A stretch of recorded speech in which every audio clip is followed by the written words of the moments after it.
Majority Leader, you should guide new members correctly. You should not scare them. Proceed, Honorable Senator. Mr. Speaker, sir, I rise pursuant to the Standing Order 52-1 to make a statement on a matter of national concern on the joint Bunge Youth Dialogue held on the 17th of March 2025, co-hosted by the Kenya Young Parliamentarians Association and the Club de Madrid WYDE network of young decision makers. The event took place within the precincts of Parliament at the Kenyatta International Conference Center. Mr. Speaker, sir, this dialogue was a deliberate and strategic intervention designed to bridge the persistent gap between youth-led civic action and formal policy making. Members of county assemblies, student leaders, and civil societies actors alongside international delegates from over 10 countries. I wish to specifically acknowledge the presence of distinguished young parliamentarians from across the globe who made significant contributions to the deliberations. 1, Honorable Augusta Nadi and Honorable Mubarak Kumari from Nigeria, Honorable Joanna Mamombe from Zimbabwe, Honorable Sengoi Zaya from Mongolia, and Honorable Banda Chisomo from Zambia. Their voices reinforced a global consensus. Young people are rising, and parliaments must rise with them.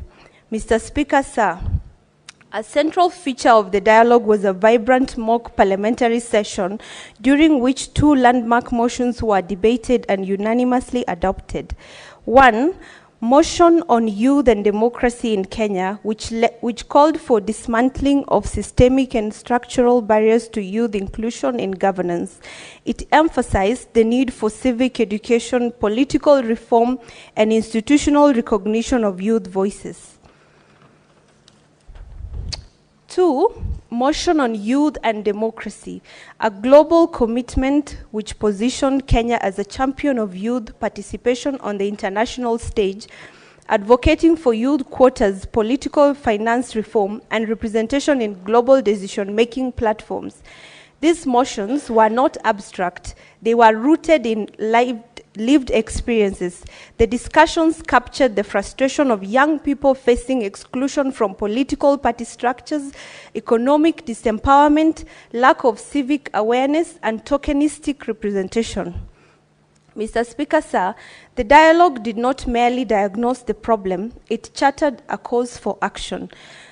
KYPA, in collaboration with Club de Madrid and relevant stakeholders, committed to a concrete, actionable framework, including 1, cascading mock parliaments to all 47 counties with institutional backing to entrench civic education and participatory governance.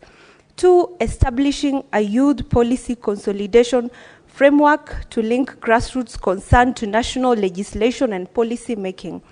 3, institutionalizing structured youth dialogues in partnership with county governments and assemblies.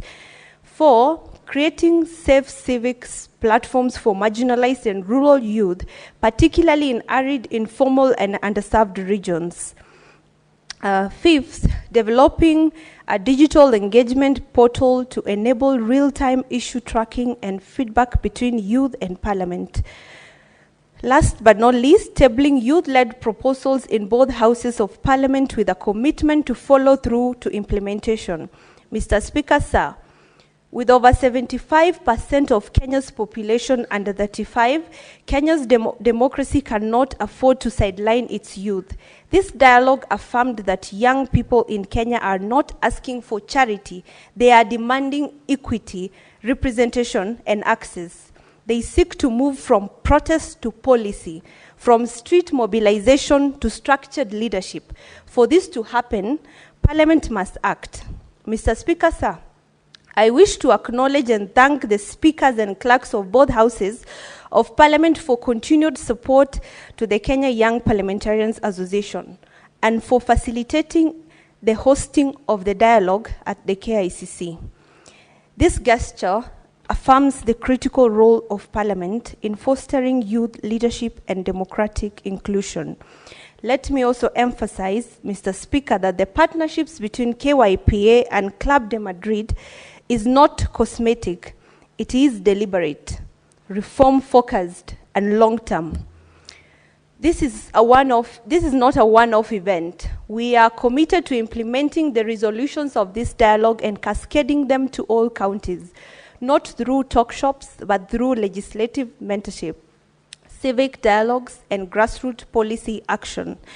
In conclusion, Mr. Speaker, I urge this House to extend full legislative and institutional support to the outcomes of the Bunge Youth Dialogue. Let these ideas not gather dust in reports and communiques. Let them be translated into motions, bills, budget lines, and ultimately into the lives of young people across this nation.